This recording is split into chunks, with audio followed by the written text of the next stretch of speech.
it's always been high performance, but alternate, kind of a little left of center, which I always think kind of makes sense to me. You know, like you can make alternate boards, but you still got to be able to rip them. I don't care how cool the thing looks under your arm.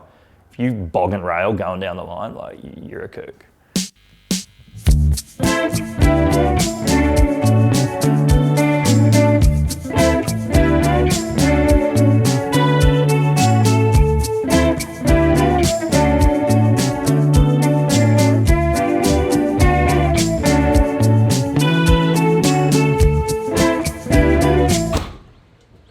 My name's Saul. I'm 33 years old from Lennox Head, Australia, and I do Dead Kooks surfboards.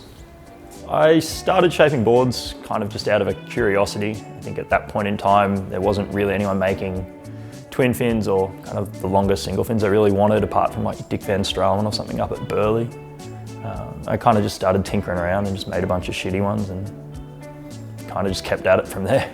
I think the advantage of riding a bunch of different types of boards is just your access to surf way more days. Like if you want to go and grovel out D-bar, or you know, if you're in the States surfing just like shitty beaches at Huntington or Oceanside on a shortboard, like have at it. That's not for me.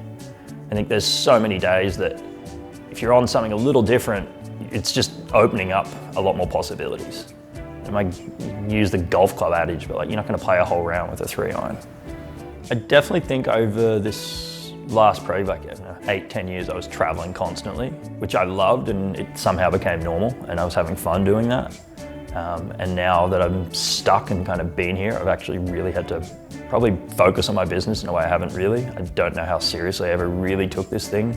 I think when I started shaping boards I never thought it was going to be a job. At a certain point it became that, and I'm really thankful and grateful for that. I think my whole design process has always been around the waves we surf around here. Mostly just right-hand point breaks. I barely go left, ever. There's just no need to. So I guess at Lennox, with the way that is and deeper water, you've got more room to move, and you're also kind of paddling against a current a bit more. So you want something with a little more foam. Longer rail lines work really nicely. So that's kind of where these boards have kind of come from. And this is something I've been like playing with a lot out there, and kind of something I've been riding pretty much exclusively. Just, it makes sense on those point breaks. So when we were building this yin-yang thing I guess we wanted to try to give something that was going to have a lot of foam and a lot of float.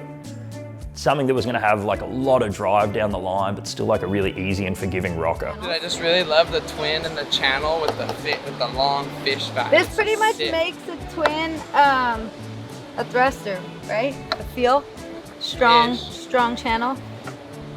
Step on the tail when I want to turn.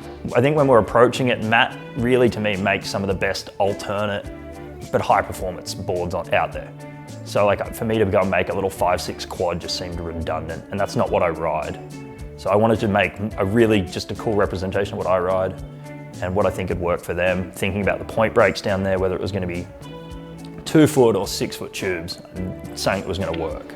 If you just want to if there's some small waves and you just want to go paddle around and somehow feel like you're ripping no matter what, this board feels like it'd be the one. And even if it got really big, like imagine this at sunset or something. Mm-hmm. This is a sunset point board. I feel like this could be like big waves or small waves. I just have no clue, but it's definitely beautifully made. It's kind of got a nice easy entry rocker, little concave under the front foot, and then some kind of deep 4 channels out the back, kind of through some V. Rails are pretty pulled down and slopey, so it's kind of got foam under the chest, but the rails are pretty down. Kind of gives it a nice bit of grip and bite. But I still want something that was going to be kind of easy and loose, and hopefully that kind of translated.